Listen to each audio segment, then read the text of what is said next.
Aroma therapy यानी कि सुगंध, है ना। सुगंध या स्मेल।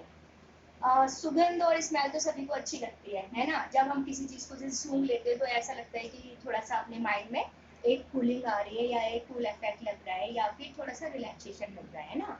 तो अरोमा यानी सुगंध। अब सुगंध क्या होती है?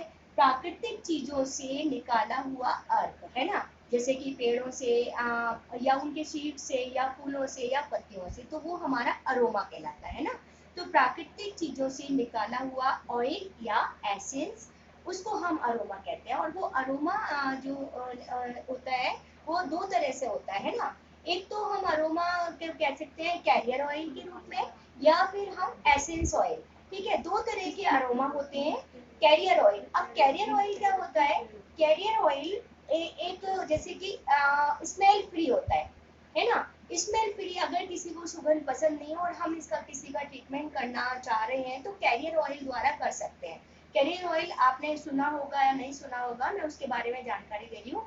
कैरियर ऑयल एक्चुअल में क्या सीड्स द्वारा निकाला जाता है। सीड्स यानी कि आलमंड सीड्स, है ना, या फिर जैसे कि है ग्रेप सीड्स वगैरह है, या फिर मस्टर्ड सीड्स जैसे कि सरसों, सरसों के दाने से निकला हुआ सरसों का तेल, है ना। बादाम से निकला हुआ आलमंड ऑयल अपन बोलते हैं। इसके बाद में जैसे कि ग्रेप सीड्स, ग्रेप्स के जो बीज होते हैं उससे निकाला हुआ ग्रेप सीड्स ऑयल।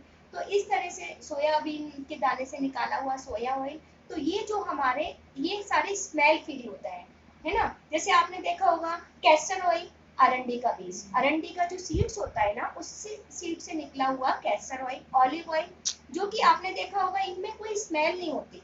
ये प्राकृतिक रूप से निकला हुआ विदाउट एसेंस या विदाउट स्मेल ऑयल होते हैं, जो कि हम ज़्यादातर ड्राई स्किन के लिए यूज़ करते हैं, क्योंकि ये बहुत ज़्यादा ऑयली होते हैं। और अगर हमें ड्राई स्किन पर ट्रीटमेंट देना है, और उसमें क्या होता है कि हमारी बॉडी में पूरे सेंसिटिव पार्ट के ऊपर हम एक्यूप्रेशर मसाज पॉइंट पर मसाज देते हुए, और हम उसको अप्लाई करके और क्लॉकवाइज एंटी क्लॉकवाइज सभी पार्ट पर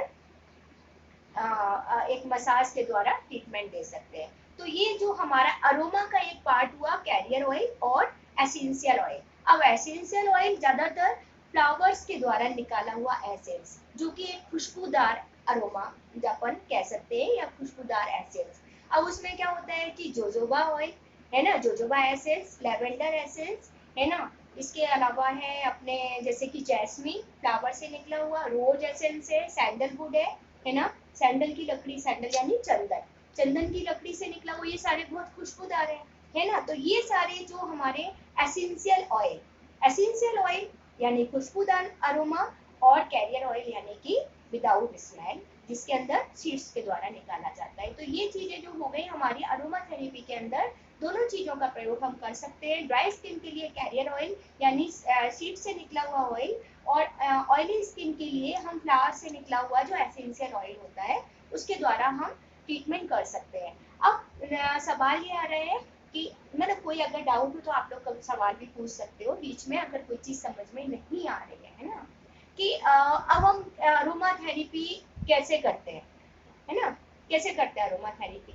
हमारे बॉडी के बहुत, पूरे बॉडी पर बहुत जगह सेंसिटिव पार्ट है। जैसे कि हम फुट से लेके और हम फोरहेड तक अगर कवर करें पूरी बॉडी को, तो सबसे पहले हमारा फुट एरिया पर जो एंकल पार्ट आता है ना, तो वो एंकल पार्ट का हमारा ये वाला पॉइंट, है ना, ये हमारा सेंसिटिव पॉइंट है।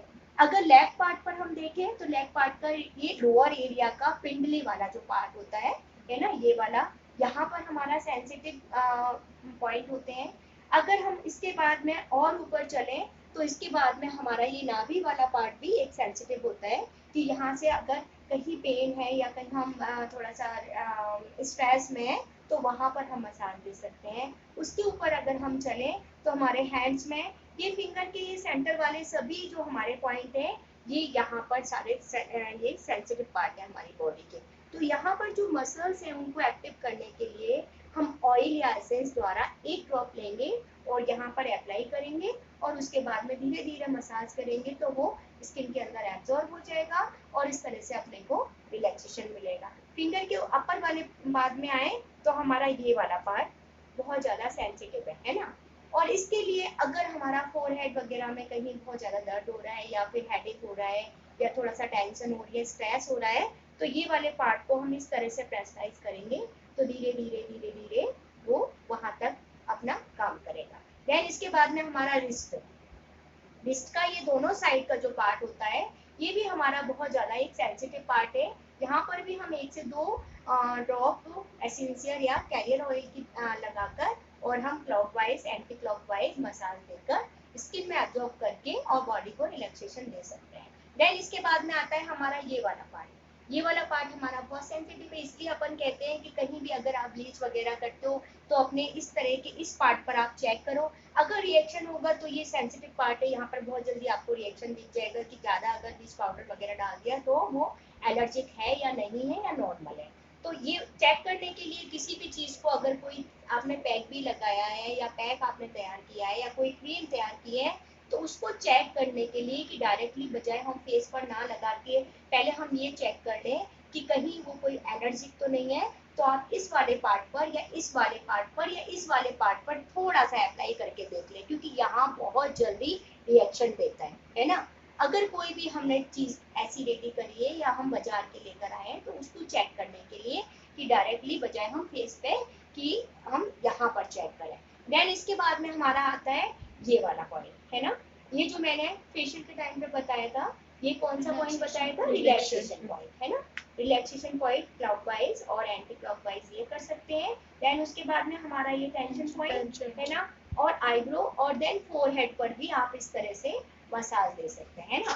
देन इसके बाद में हमारा ये जो ईयर वाला पीछे वाला पार्ट आया है ना, ईयर से लेके और बैक पार्ट तक हमने कौन सा ऑसिपिटल बोन बताया था। ऑसिपिटल बोन पर हम धीरे धीरे क्लॉकवाइज एंटी क्लॉकवाइज मसाज करते हुए और उस ऑयल को या एसेंस को एब्जॉर्ब करके ट्रीटमेंट दे सकते हैं। ठीक है, तो इस तरह से हमारा अरोमा थेरेपी कहलाता है। अब अरोमा थेरेपी हम जैसे फेशियल के दौरान भी दे सकते हैं या फिर हम पेडिक्योर मैनिक्योर के दौरान भी दे सकते हैं या फिर हम नॉर्मली अपने बॉडी को रिलैक्सेशन देने के लिए भी दे सकते हैं, लेकिन किस तरह से है ना। अरोमा एसेंस आता है, अब देखो बॉडी में एक मतलब आप जैसे एक बॉडी को अच्छे से जैसे स्ट्रेस हो रहा है और रिलैक्सेशन देना चाहते हो कि कई बार क्या होता है एकदम खुशबू से अपने को बहुत अच्छा लगता है या कूल इफेक्ट मिलता है कि अभी जैसे गर्मी में कूलर चल रहा है, कूलर में आपने रोज या लेवेंडर या फिर आपने कोई दूसरा जोजोबा ऑयल डाल दिया थोड़ा सा एसेंस तो पूरे रूम में खुशबू हो जाएगी, तो वही अरोमा थेरेपी का काम करेगी। मसाज के द्वारा नहीं, सुगंध के द्वारा भी हम इसको ट्रीटमेंट दे सकते हैं। ठीक है, अब आया जैसे कि पेडिक्योर में हम किस तरह से दें। पेडिक्योर या मैनिक्योर में भी आप जो आपने वाटर तैयार किया है उसमें भी एसेंशियल ऑयल की 2 से 4 ड्रॉप डाल दो तो उसके द्वारा ट्रीटमेंट हो जाएगा। एक और कि जैसे कि आपने एक पूरा एक माहौल एरोमेटिक करना है तो उसके लिए आपको क्या करना है, रेडीमेड कैंडल्स आती हैं मार्केट में है ना, तो कैंडल्स आप जैसे थोड़ी सी बड़ी कैंडल्स ले लो या मोटी कैंडल्स ले लो, जहाँ आपने कैंडल को जलाया और कैंडल का जो जलता हुआ पार्ट होगा ना वहाँ पर आपने देखा होगा वैक्स इकट्ठा होता है, तो उस वैक्स में आप 2 से 4 ड्रॉप एक बार एसेंशियल ऑयल की डाल दो है ना। एसेंशियल ऑयल जो कि खुशबू देगा, जैसे जैसे कैंडल्स आपकी जलेगी और वो वैसे वैसे वो उसका अरोमेटिक जो स्मेल होगी ना वो पूरे रूम में फैल जाएगी और आप लोग ये करके देख सकते हो है ना। तो एसेंस की एक शीशी ला के रख लो। अच्छा एक चीज और है, एक जो फूड एसेंस होता है आपने देखा होगा वनीला एसेंस है ना, या फिर दूसरे जो फ्लेवर वाले रोज एसेंस वगैरह वो अलग है, फूड एसेंस अलग है ठीक है, और एक अरोमेटिक एसेंस अलग है, दोनों में डिफरेंट है। ऐसा नहीं है कि आपने वनीला एसेंस आप